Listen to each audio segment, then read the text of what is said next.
Hello दोस्तों, नमस्कार। अभी की सबसे बड़ी खबर आ रही है जहां पर गुरु पतवंत सिंह पन्नू नहीं मरा। जी हां दोस्तों, बताएंगे यूनाइटेड नेशन के बाहर आकर के भारत को दे दी है बड़ी गिदड़ भभकी। 15 अगस्त पर नापाक प्लान का दिया है चेतावनी। जी हां दोस्तों, सबसे बड़ी खबर बताएंगे और साथ ही साथ आपको बताएंगे जहां पर खालिस्तानी धमकी पर जयशंकर जी को ही गलत बता दिया कनाडा के पीएम ने। अब भारत पर ही मरने लगे आरोप। साथ ही साथ आपको बताएंगे जहां यूनिफॉर्म सिविल कोड को लेकर सरकार की ही नियत पर शक जैसा बयान देने लगे उमर अब्दुल्ला। बताएंगे दोस्तों पूरी जानकारी आपको, और बताएंगे कैसे मोदी जी के प्रहार का डर है शहबाज शरीफ पाकिस्तान को अचानक मोदी जी को देने लगे ये न्योता। सारी जानकारियां बताएंगे, बने रहेगा वीडियो का अंत तक। और अभी खबरों में आगे बढ़ने से पहले हमेशा की तरह अपने भारत देश, भारतीय सेना और भारत के संप्रभुता और अखंडता का दिल से समर्थन करते हैं तो वीडियो का भी कर दीजिए लाइक, चैनल कर दीजिए सब्सक्राइब, बेल आइकन दबाइए, साथ ही कमेंट बॉक्स में लिख दीजिएगा जय हिंद। जी हाँ दोस्तों, आपको बता दें बड़ी खबर जहां पर कल पूरे दिन गुरु पतवंत सिंह की मौत की खबर के बीच सबसे बड़ा खुलासा हुआ है जहां पर मारा नहीं गुरु पतवंत सिंह पन्नू। यूनाइटेड नेशन के बाहर से फिर दे रहा है गिदड़ भभकी। 15 अगस्त पर नापाक प्लान। आपको बता दें खालिस्तानी आतंकवादी गुरु पतवंत सिंह पन्नू के अमेरिका में एक सड़क हादसे में मारे जाने की बुधवार को जोर शोर से चर्चा हुई थी, लेकिन अब उसका बयान सामने आया है और उसने स्वतंत्रता दिवस के मौके पर यानी 15 अगस्त के मौके पर भारतीय दूतावासों की घेराबंदी करने की चेतावनी दी है। सिख फॉर जस्टिस नाम के अतिवादी संगठन की स्थापना करने वाले पन्नू ने एक वीडियो बयान जारी करके ये धमकी दी है। कनाडा और लंदन में 8 जुलाई को होने वाली किल इंडिया रैली का जिक्र करते हुए पन्नू ने कहा कि इंतजार करिए, ये तो अभी एक शुरुआत है। 15 अगस्त को सिख समुदाय के लोग भारतीय दूतावासों का घेराव करेंगे। गुरु पतवंत सिंह के धमकी वाले वीडियो को नए बनाए गए अकाउंट के द्वारा शेयर किया जा रहा है। ये खाते पाकिस्तानी समर्थक है। भारत ने इस मसले को कनाडा के सामने भी उठाया है। यही नहीं, कनाडा के उच्चायुक्त को भी भारत ने तलब करके खालिस्तानियों की हरकतों पर चिंता जताई है। खालिस्तानियों ने ऐलान किया कि वे 8 जुलाई को कनाडा में किल इंडिया रैली निकालेंगे। इस दौरान उन्होंने भारतीय दूतावासों तक मार्च करने की धमकी दे डाली है। ऐसा ही प्रदर्शन इन लोगों ने लंदन में भी करने की तैयारी की है। हालांकि कनाडा सरकार ने कहा कि ऐसा कोई भी कार्यक्रम नहीं होने दिया जाएगा। हम भारत की चिंताओं से अवगत हैं। दरअसल बीते करीब 2 महीनों में खालिस्तानी संगठनों के 3 आतंकी मारे गए हैं। हाल ही में सिख फॉर जस्टिस से जुड़े हरजीत सिंह निज्जर की कनाडा में हत्या हो गई थी। खालिस्तानी इस हत्या से बौखलाहट में है और इसके लिए भारतीय एजेंसियों को जिम्मेदार ठहरा रहे हैं। ऐसे में दोस्तों जिस चीज को लेकर पूरा भारत खुश था दोस्तों, हर भारतीय सपोर्टिव एजेंसियां खुश थी कि गुरु पतवंत सिंह मारा गया, लेकिन दोस्तों ये खबर कहीं ना कहीं फिर से चौंकाने वाली है कि गुरु पतवंत सिंह जिंदा है दोस्तों, और उसने जिंदा होने के बाद भी 15 अगस्त पर नापाक प्लान करने की साजिश रची है दोस्तों, और खुला वीडियो शेयर किया है। बहरहाल दोस्तों, इस पर आपकी जो भी राय हो कमेंट में लिखकर अवश्य बताइएगा। लेकिन आपको बता दें कि कनाडा की सरकार यानी कनाडा का प्रधानमंत्री भी भारत का साथ नहीं दे रहा है दोस्तों, और खालिस्तानी धमकी पर जयशंकर जी को ही गलत बता दिया। कनाडा के पीएम अब भारत पर ही मरने लगे हैं आरोप। दरअसल पिछले दिनों कनाडा में भारत की पूर्व पीएम इंदिरा गांधी की हत्या का जश्न मनाते हुए एक झांकी निकाली गई थी। ट्रूडो से इसी से जुड़ा सवाल पूछा गया था। ये सवाल कुछ इस तरह से था कि भारत सरकार का कहना है कि आप सिख चरमपंथ पर नरम रुख अपना रहे हैं क्योंकि आप उस समुदाय के वोटों पर भरोसा करते हैं। इस पर ट्रूडो ने जवाब दिया कि भारत सरकार गलत है। कनाडा ने हमेशा हिंसा और हिंसा की धमकियों का बेहद गंभीरता से लिया है। हमने हमेशा आतंकवाद के खिलाफ गंभीर कार्रवाइयां की है और हम हमेशा करते रहेंगे। ट्रूडो ने आगे कहा कि हमारा देश बेहद विविधतापूर्ण है और अभिव्यक्ति की स्वतंत्रता हमारे पास है, लेकिन हम ये भी सुनिश्चित करेंगे कि हम हिंसा और उग्रवाद के सभी रूपों का मुकाबला कर सकें। कनाडा, अमेरिका, ऑस्ट्रेलिया और यूके में बढ़ती खालिस्तानी गतिविधियों पर भारत के विदेश मंत्री जयशंकर जी ने हाल ही में एक बयान दिया था। उन्होंने कहा था कि कट्टरपंथी चरमपंथी खालिस्तानी विचारधारा भारत या उसके सहयोगी देशों के लिए अच्छी नहीं है। इस पर कनाडा की तरफ से भी भारत को राजनयिकों की सुरक्षा का भरोसा दिलाया गया था। देश की विदेश मंत्री मेलानी जोली ने इस बयान पर अपना बयान जारी किया था। दोस्तों आपकी जानकारी के लिए आपको बता दो कि भारत बिल्कुल सही कहता है। जयशंकर जी बिल्कुल सही कहते नजर आते हैं। ऐसा वाकई में है दोस्तों। ट्रूडो को उस पीएम के तौर पर भी देखा जाता है जो अक्सर खालिस्तान के प्रति नरम रवैया रखते हैं। साल 2018 में जब वो भारत आए थे तो उनके दौरे पर भी बड़ा बवाल हुआ था। वो ट्रूडो का पहला दौरा था और उनके साथ खालिस्तानी आतंकी जसपाल अटवाल भी आने वाले थे, लेकिन आखिरी मौके पर भारत की आपत्ति की वजह से उनका आमंत्रण सरकार की तरफ से कैंसिल किया गया। लेकिन अटवाल की फोटोग्राफ ट्रूडो की पत्नी सोफी के साथ सामने आई और उन्हें जबरदस्त आलोचना का शिकार होना पड़ा था। बहरहाल जब कनाडा का प्रधानमंत्री ही दोस्तों खालिस्तानियों के विरोध में नहीं है, खालिस्तानियों के सपोर्ट में दिखाई दे रहा है कहीं ना कहीं, तो वो क्या ही खालिस्तानियों पर बड़ा एक्शन लेगा। बहरहाल दोस्तों भारत को ही लगता है कोई बड़ा कदम उठाना पड़ेगा और भारत ने हमेशा से कड़े शब्दों में कनाडा को भी कहा कहा है कि तुम्हारे साथ हमारे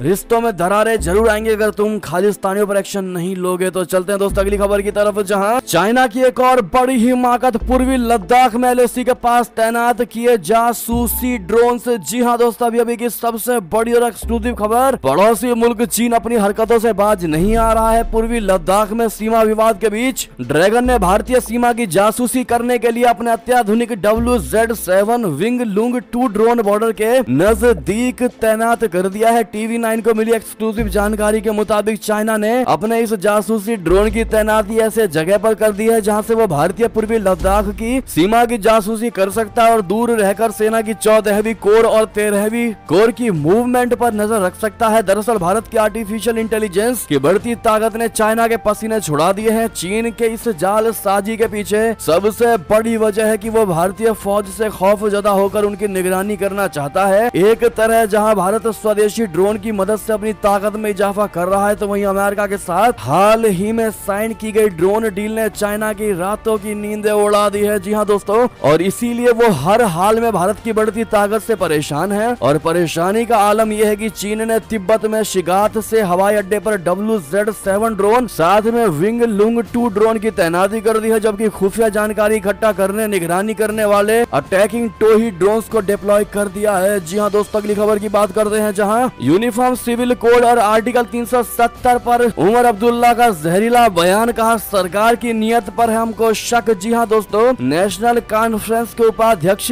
और जम्मू कश्मीर के पूर्व मुख्यमंत्री उमर अब्दुल्ला अपनी पार्टी की बैठक के लिए घाटी के बडगाम इलाके में पहुंचे। इस दौरान उन्होंने केंद्र सरकार और प्रदेश प्रशासन पर जमकर निशाना साधा। साथ ही साथ उन्होंने बीजेपी पर बाहरी लोगों को कश्मीर में बसाने और UCC के बहाने अल्पसंख्यकों को दबाने की कोशिश करने का आरोप भी लगाया। UCC के मुद्दे पर मीडिया कर्मियों के पूछे गए एक सवाल के जवाब में उमर अब्दुल्ला ने कहा कि यूनिफॉर्म सिविल कोड के बहाने बीजेपी सरकार अल्पसंख्यकों को निशाने पर लेने का इरादा रखती है। उन्होंने आगे कहा कि केंद्र सरकार बहुसंख्यवाद के सिद्धांत पर चल रही है और हम UCC का ड्राफ्ट आने के बाद ही इस पर अंतिम फैसला लेंगे, लेकिन अभी के हालात देखते हुए सरकार की मंशा पर हमको शक हो रहा है। जम्मू कश्मीर के पूर्व मुख्यमंत्री ने आजादी के बाद के समय को याद करते हुए कहा कि बीजेपी को यह बताना होगा कि आजादी के बाद जब तत्कालीन PM जवाहरलाल नेहरू ने समान नागरिक संहिता का प्रस्ताव रखा था तो RSS ने इसका विरोध क्यों किया था। जी हाँ, यानी कि दोस्तों आपको बता दें, भारत में बहुत से विपक्ष पार्टियां हैं जो प्रधानमंत्री मोदी जी के इस